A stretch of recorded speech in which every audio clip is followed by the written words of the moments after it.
Hello lovely people, welcome to another video. My name is Layla. I moved to Seoul in August 2020.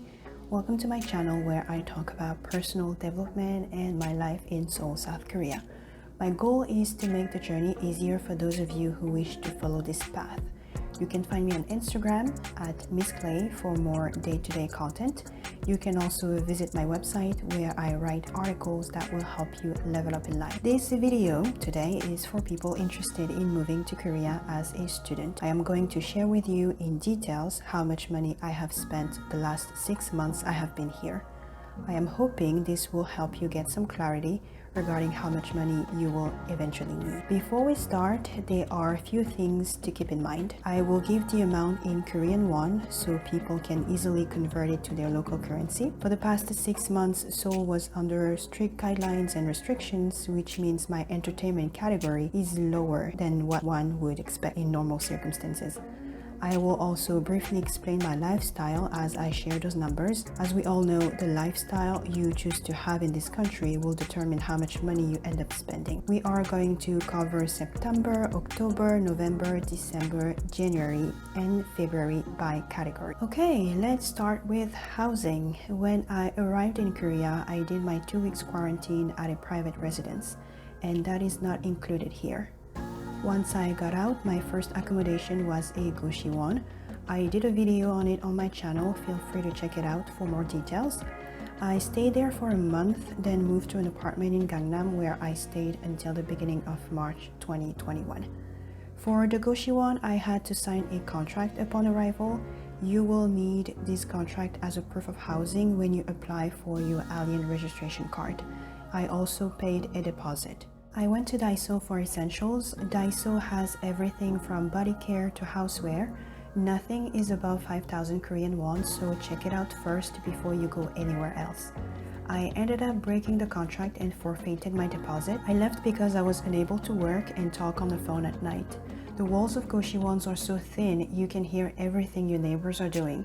I did not want to be a nuisance and needed to work in a comfortable setting, so I moved out. Of course, you can also stay at a cheaper Goshiwon. Some are available for 350,000 Korean won a month, but you will not have a big outside window.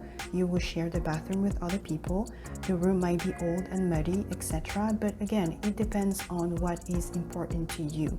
Do what is best for your budget. My Gangnam apartment was in Shinsa.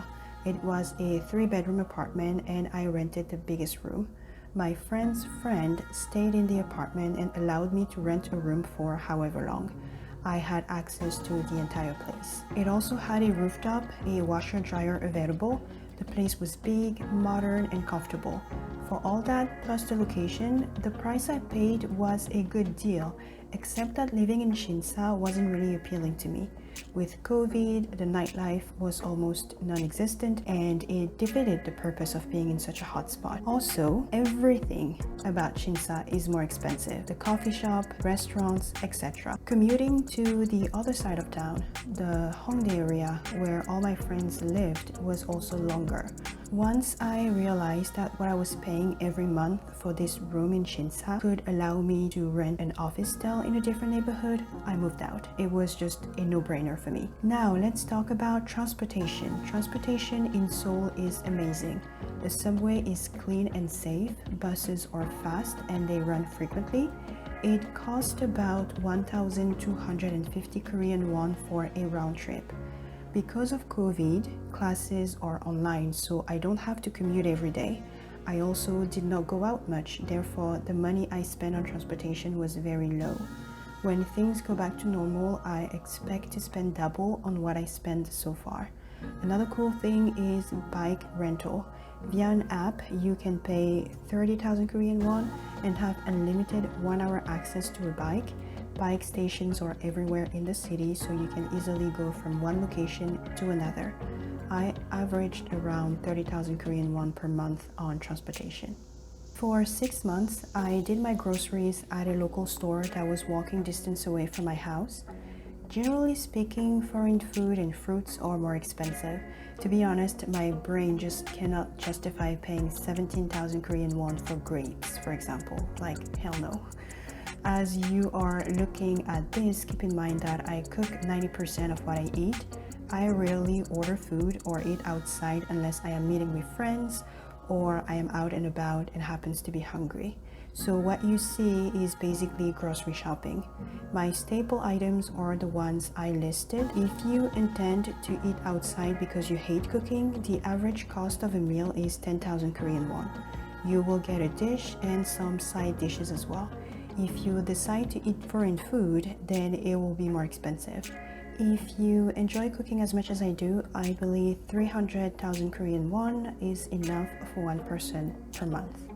Alright, let's talk about entertainment. Entertainment for me includes meals, drinks, and activities done outside of the house with other people or by myself. Because of the pandemic, I was limited in my options. I also personally choose not to travel within Korea. Hopefully, with spring coming, things will be different moving forward. When I dine outside with my foreign friends, we usually share food and the bill. When I dine outside with my close Korean friends, it's usually the oldest who pays for everything, and the rest will return the favor at the next spot or next time there is a get-together.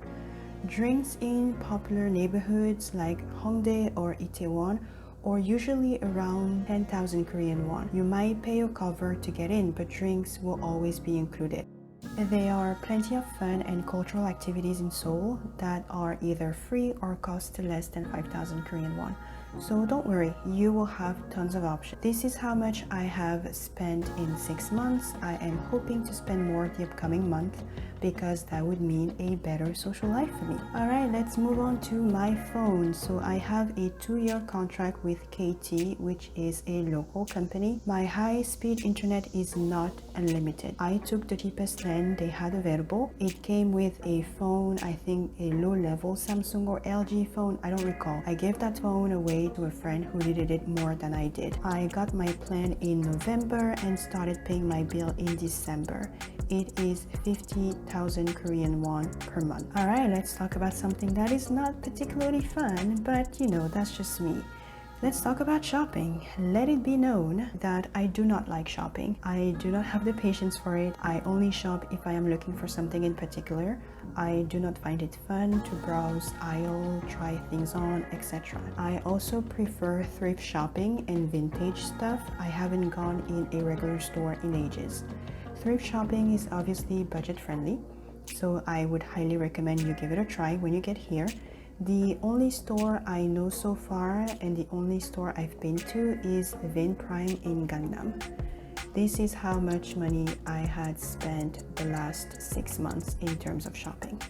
And let's move on to the miscellaneous category. So this category encompasses a lot of various things, mostly things I did not anticipate or things I find hard categorizing separately. As you can see, the amount I spent is not negligible, and that brings me to the most important slide of this presentation. You need a miscellaneous fund. When you work on your budgeting, you can only predict the predictable, right?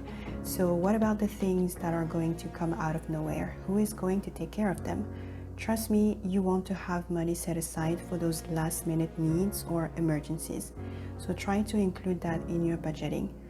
Know thy pocket is my way of telling you not to try to keep up with the Joneses.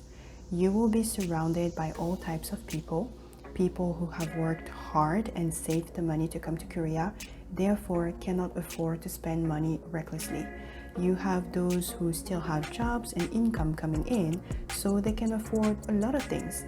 And then you have those who get money from their parents, etc. At the end of the day, you are the only one who knows how much money you have available to quote-unquote enjoy your life here. So don't feel the pressure to always say yes to things you know will eat up your budget for the month. Be reasonable, don't try to impress people, don't overextend yourself either. Being in Korea should be a fun experience. Try your best to find a balance between frugality and splurging. If you deprive yourself of everything in order to spend the less money possible, your experience in this country will suffer. However, If you identify what is important and what is less important to you, you can allocate your budget accordingly. For example, if you are someone who values going out, having fun outside, drinking, eating with friends, doing fun activities, but you could care less about the quality of the food that you eat, then you can make your entertainment budget bigger than your food budget. I personally don't value shopping, so having a shopping budget every 3 months allows me to allocate the extra money where it matters more. Also, where I live, not the location, but the type of amenities that I get is extremely important to me. That's why I splurge on rent, but not anywhere else. Alright, I hope you enjoyed the video and got some clarity as to what to expect your first 6 months here in Seoul. If you have any questions, put them in the comment section below. Like, share, subscribe if you want more content from me, and I will see you in the next video. Bye!